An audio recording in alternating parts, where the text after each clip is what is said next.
नमस्कार। आज हमारे साथ शामिल हुए हैं श्री राजीव जैन जी, जो कि पेशे से एक चार्टर्ड अकाउंटेंट और एडवोकेट हैं। राजीव जी, आपका स्वागत है। नमस्कार। नमस्कार। तो सबसे पहले मेरा प्रश्न ये रहेगा कि आज के साइंटिफिक युग में धर्म की ज़रूरत क्या है? आम तौर पर जो यंगर जनरेशन है या आम लोग हैं, हम लोग शायद अपने माइंड में कुछ ऐसा विचार बना के चलते हैं कि जैसे साइंस और धर्म अलग अलग चीज़ें हैं और दे कैन नॉट को एग्जिस्ट, वो साथ में नहीं रह सकते। ऐसा एक हमने मन में धारणा बना ली है।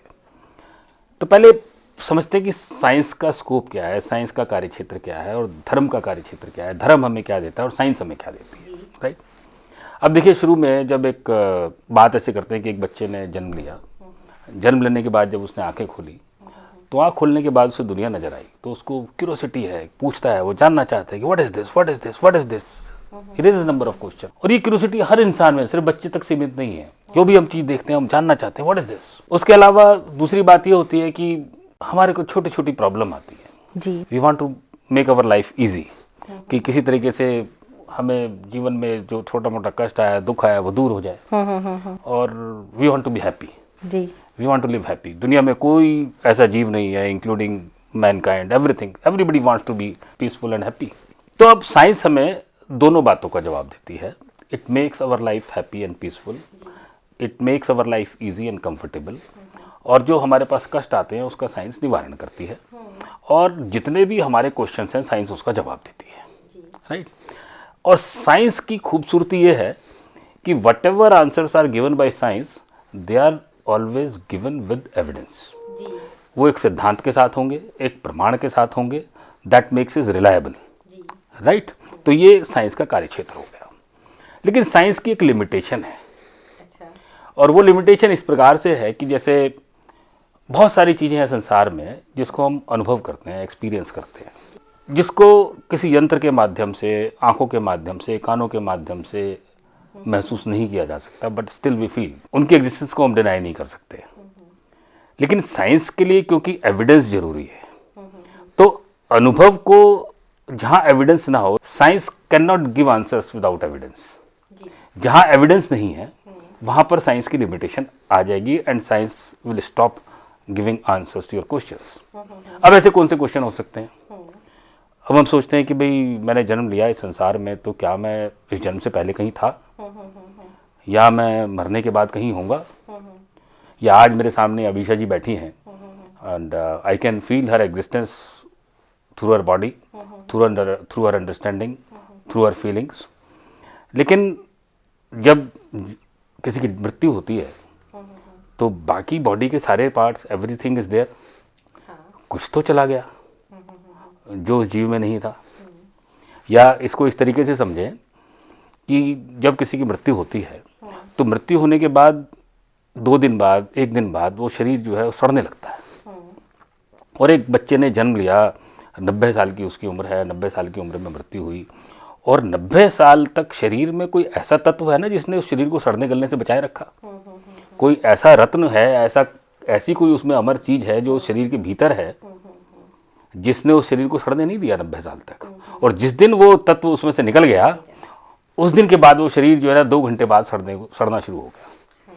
तो वो कौन सा तत्व है उसको हम एक्सपीरियंस तो कर रहे हैं, हम उसको देख भी रहे हैं कि इसमें कुछ है। हाँ, जो आता है और चला जाता है, जो जीव आता है और चला जाता है, इसका कोई एविडेंस नहीं है हमारे पास। हम इसको प्रमाण के साथ बता नहीं सकते कि वो क्या है आया और क्या गया। इसी प्रकार जब हम दुनिया को देखते हैं तो हमने देखा कि एक बच्चा जन्म से बड़ा बीमार है, बड़ी छोटी आयु लेके पैदा हुआ और काल धर्म को प्राप्त हो गया।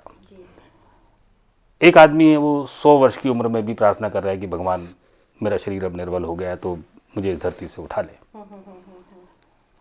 एक बच्चा एक राजसी घराने में पैदा हुआ, एक रजवाड़े में पैदा हुआ, एक बच्चा रंग के यहाँ पैदा हुआ, गरीब घराने में पैदा हुआ, एक बच्चा कष्टों में पैदा हुआ, एक बच्चा हेल्दी है, एक अनहेल्दी है, एक बीमारियों से घिरा हुआ है, एक आदमी अपनी लाइफ में स्ट्रगल कर रहा है, और एक आदमी को सब कुछ आसानी से मिल जाता है। तो who has created this differentiation? तो ये जो आंसर्स हैं, ये आंसर साइंस हमें नहीं दे पाती है, राइट। नाउ वी अंडरस्टैंड कि धर्म मुझे क्या बताता है। धर्म की यदि एकमात्र परिभाषा समझी जाए तो हर प्राणी जीवन में सुख चाहता है, और धर्म जो है दुख के निवारण का और सुख की प्राप्ति का उपाय बता। साइंस का कार्यक्षेत्र क्या था? सुख की प्राप्ति और दुख का निवारण। धर्म का ऑब्जेक्टिव क्या है? सुख की प्राप्ति और दुख का निवारण। ये धर्म का कार्यक्षेत्र, यानी दोनों का कार्यक्षेत्र एक ही है, कॉमन है। धर्म का कार्यक्षेत्र बहुत बड़ा है, लेकिन एक बात हमें समझनी है, जहाँ तक सुख आना जीवन में और दुख का निवारण करना, यहाँ तक धर्म और साइंस का कार्यक्षेत्र एक समान है। साइंस मुझे बाहरी सुख देता है, मेरी बॉडी को कंफर्ट करता है। मुझे गर्मी लगती है तो मुझे हवा देता है, मुझे एयर कंडीशन देता है। ठंड लगती है तो मुझे हीटर देता है। मुझे कहीं जाना है तो मुझे गाड़ी देता है, ट्रेन देता है, हवाई जहाज देता है। किसी और प्लेनेट पे जाना है तो मुझे रॉकेट देता है। यानी कि वो आउटसाइड, मेरा जो आउटसाइड वर्ल्ड है, मेरा जो आउटसाइड वर्ल्ड के साथ कनेक्शन है, it take cares of everything. लेकिन जो धर्म जो है वो बाहर के साथ साथ मेरे भीतर को भी बदलता है। अच्छा। यानी कि साइंस की लिमिटेशन बाहर की दुनिया तक सीमित है, और धर्म की जो दुनिया है वो मेरे बाहर को भी प्रभावित करती है और मेरे भीतर को भी प्रभावित करती है, मेरे मन को भी प्रभावित करती है। मेरे मन में सुख कैसे आए उसको भी प्रभावित करती है। मैं दुखों से अपने आप को अलूफ कैसे रख सकूं, धर्म मुझे यहाँ भी परिवर्तन देता है और मुझे हर स्थिति में मनोबल देता है। अच्छा। तो धर्म का जो प्रभाव है वो मेरे जीवन में दो तरफा है, बाहर भी है और भीतर भी है। और दूसरी बात, आपको एक बात बताता हूँ कि साइंस में हम देखते हैं कि जो भी हम इन्वेंशन करें, आविष्कार करें, there has to be an idea behind it. The start of every invention is an idea. और जब तक किसी के मन में वो आइडिया ना आए, जब तक किसी आविष्कार का जन्म नहीं होता। तो मैं आपकी जानकारी के लिए बताता हूँ कि मैं बिल्कुल धर्मनिरपेक्ष होकर बात करता हूँ कि दुनिया में जितने भी धर्म हैं, उनके जो धार्मिक ग्रंथ हैं, उनमें बहुत सारी बातें लिखी हैं। And those things have generated lots of ideas. कि वहाँ हमने सुना, वहाँ हमने पढ़ा कि एक विमान था, सीता जी, रामायण में हमने पढ़ा कि सीता जी लंका से भारत में विमान के द्वारा आई, पुष्पक विमान में। तो दैट गिव एन आइडिया कि एक विमान बन सकता है जो हवा में उड़ सकता है, राइट। तो आइडिया की जो शुरुआत है साइंस की इन्वेंशंस के लिए, और जब भी हम देखेंगे तो वो हमारी आवश्यकता plus an idea which is given in mythological preachings, और जो हमारा लिटरेचर है उसमें जहाँ आइडिया लिखा है तो उसकी शुरुआत होती है। तो इन a manner I will say कि धर्म का स्कोप बड़ा है, और जो साइंस है उसकी जो इन्वेंशंस है उसका आधार भी कहीं ना कहीं धर्म है। तो क्या हम ये कह सकते हैं कि जो धर्म है वो एक एडवांस साइंस कोर्स है जो आपको बेसिक लेवल से एक एडवांस लेवल पे लेके जाता है, जहाँ बाहर से अंदर की तरफ जाते हैं, and then you can understand yourself not from the outside but from the inside also. तो हमने ये जाना कि साइंस जो है वो साइंस या विज्ञान जिसे हम कहते हैं हिंदी में, वो एक धर्म का बहुत ही छोटा रूप है, बेसिक प्राइमरी रूप है। जैसे छोटे छोटे बच्चों को पहले किंडरगार्टन में, नर्सरी केजी में बड़े सुंदर सुंदर एनवायरनमेंट में भेजा जाता है जिससे उनको एक लर्निंग की आदत पड़े, ऐसे ही ये साइंस का नज़रिया है कि आपकी छोटी छोटी बातें, छोटी छोटी समस्याएं, science can take care of it.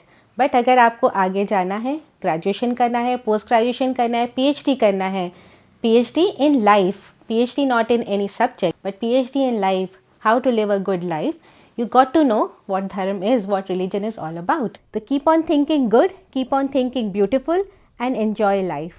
Jai Jinendra.